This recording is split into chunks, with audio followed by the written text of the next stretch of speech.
Welcome to the Nameless. Half the residents recall the incident. The other half swear it never happened. That's not an exaggeration. It's not a metaphor. It's a clean split. 50-50. You can draw a line down the middle of town, and statistically, the people on one side will remember it the way I do, and the rest will look at you like you're trying to start something. I've lived here my whole life. Small place, one traffic light, a diner that closes at 2, a post office that still shuts down for lunch. The kind of town where you don't need directions, just last names. Nothing remarkable has ever happened here, except the incident. That's what we call it, the ones who remember. We never agree on details, but we agree on that word. It started simple, or maybe it always was simple. One morning, the old brick building on Maple Street was boarded up.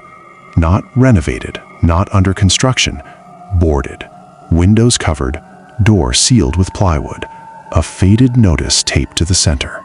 The thing is, half of us remember that building as a library. The other half say it was never anything at all, just an empty lot. I remember the smell of that place, paper and dust, that faint metallic scent from the old radiator that hissed in winter. I remember the way the floor dipped near the back shelves. I used to sit there after school. But my neighbor, Greg, who's 2 years older than me and grew up 3 houses down, swears there was never a library in this town. Where would it even fit, he asked me once. On Maple Street, I said. He laughed. Maple's always been residential. It hasn't. It hasn't. I know it hasn't.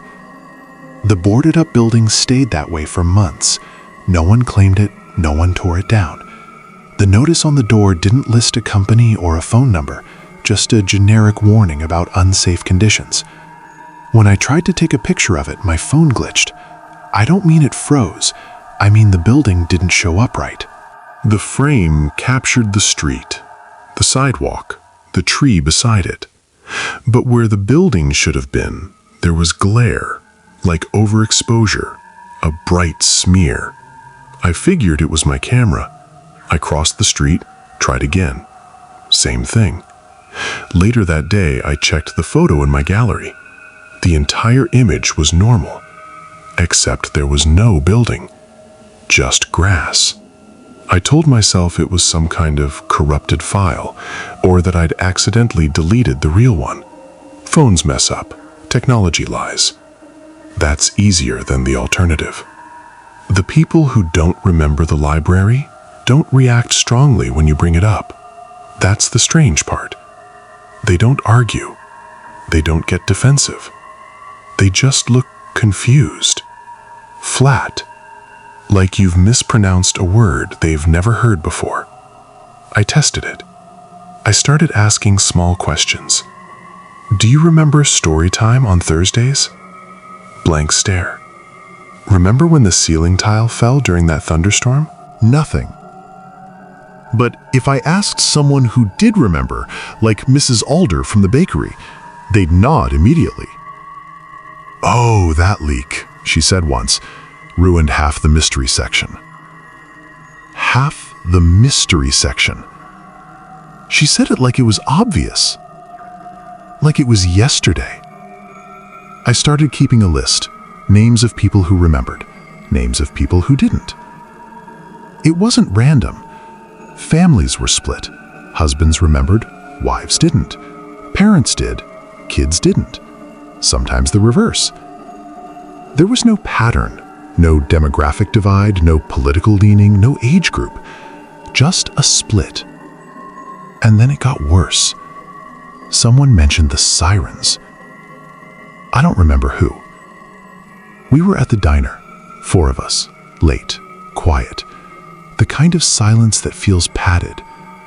And Darren said casually, "You remember the sirens that night?" The table went still. I did. I hadn't thought about them in years. A low, steady tone. Not like a tornado warning, not like police, just continuous. Like something stuck. It lasted hours. I remember lying in bed, staring at the ceiling, waiting for it to stop. But across the table, Nina frowned. What sirens? Darren blinked. The night they closed the library. Nina shook her head slowly.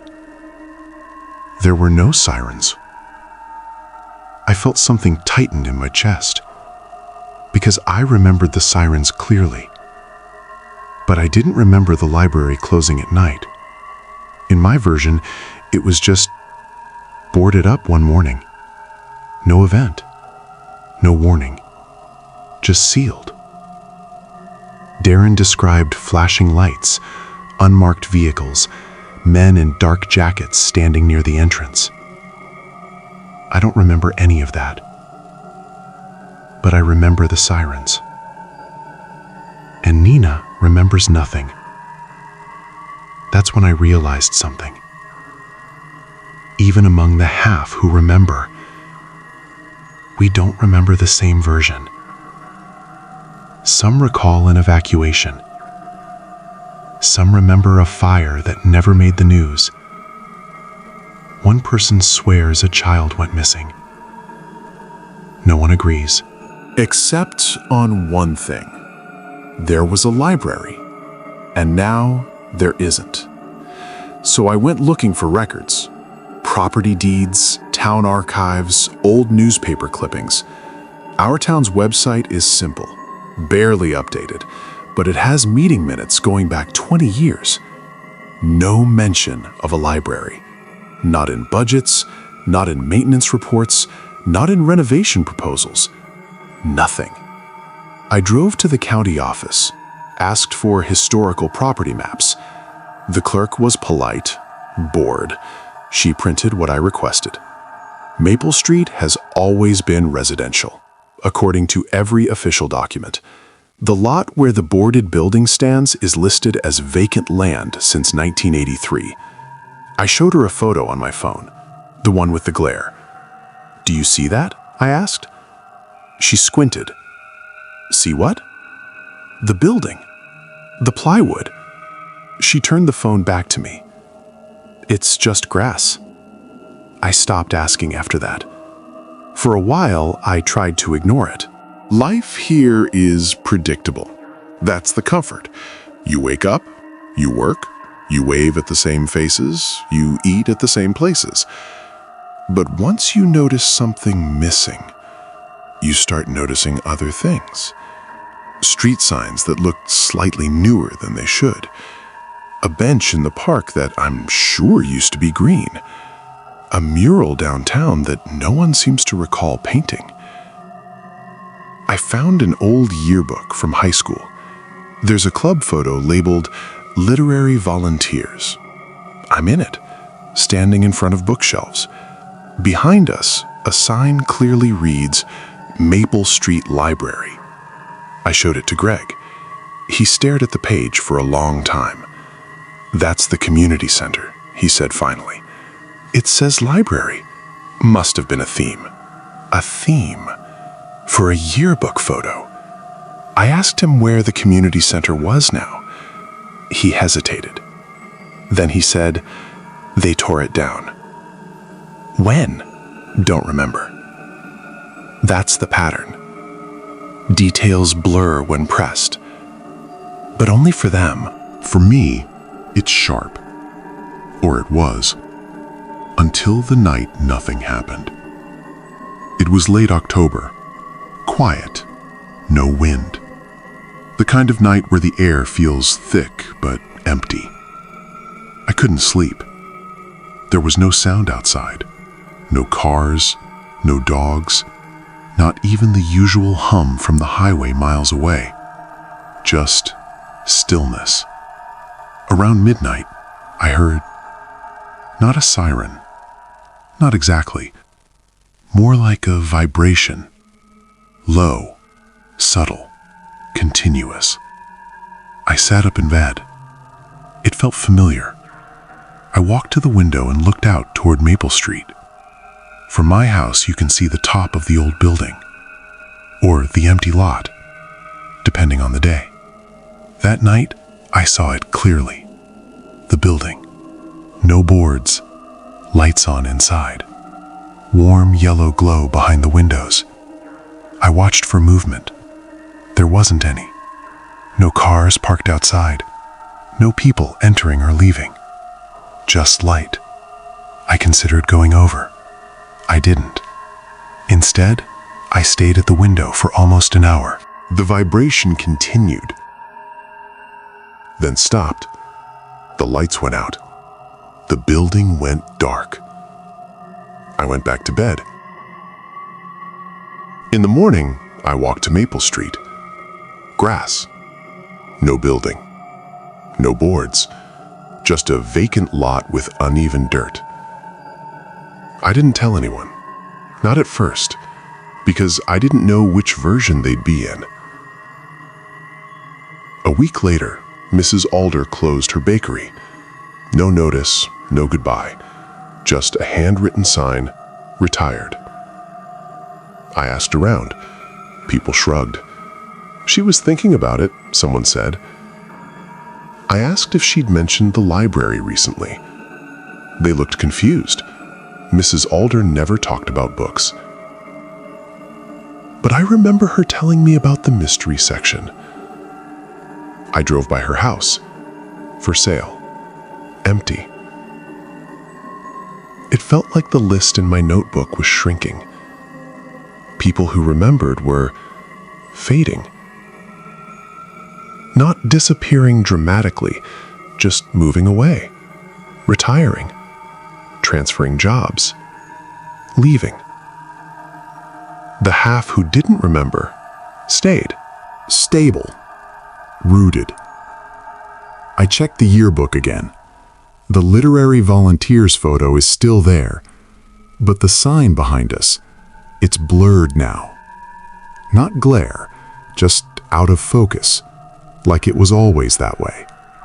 I don't remember it being blurred. I've started doubting smaller things. The color of my childhood bedroom, the name of my third-grade teacher, whether the diner always had 4 booths or 5. Memory is fragile, I know that, but this feels coordinated, deliberate. I tried one last thing. I drove out of town. 40 miles north, there's a larger city, bigger archives, better records. I searched their newspaper database for our town's name. Nothing about a library, nothing about sirens, nothing about any incident. Just routine things, weather, parades, road repairs. I almost felt relieved, like maybe it was just us. Maybe small towns create myths to entertain themselves. But when I got back, something was different. Maple Street had a new house. White siding, fresh driveway, real estate sign in the yard. Where the vacant lot should be. Where the building sometimes stands. A house. I stood there for a long time. A woman came out the front door. Young, maybe 30. "Can I help you?" she asked. She smiled politely. "This house was built 6 years ago." 6. I've walked past that lot for decades. She invited me to check the property listing online. I didn't. That night, I opened my notebook. The list of names. It was shorter than I remembered. Some entries were smudged. Some crossed out. In handwriting I didn't recognize. Next to my own name, there was a question mark. I don't remember writing that. I don't remember anyone else seeing this notebook. Sometimes I try to recall the inside of the library, the radiator, the dip in the floor, the mystery section. And the images feel staged, like a set, too neat, too symbolic. I can still hear the sirens, but I can't place the night. I can still see the yearbook photo, but the shelves behind us are generic. No titles, no labels, just shapes. I went back to Maple Street yesterday. The White House is still there, but the siding looks older than it did last week. The driveway has cracks. The real estate sign is gone. There's a swing set in the yard. I asked Greg when the Hendersons moved in. He frowned. They've always lived there. Always. I walked home slowly, past the diner, past the post office. Everything looked normal, comforting, predictable. But as I reached my front door, I realized something I hadn't considered before. If half of us remember something that never existed, and the other half don't, then either the town changed, or we did. And if the official records, the photos, the buildings themselves keep adjusting, maybe the split isn't between people. Maybe it's between timelines. Or maybe there was never a split at all. Maybe there was no incident, no sirens, no library. Maybe the real divide is between the version of me who needs there to have been something missing and the version who doesn't. I'm starting to forget which one I am.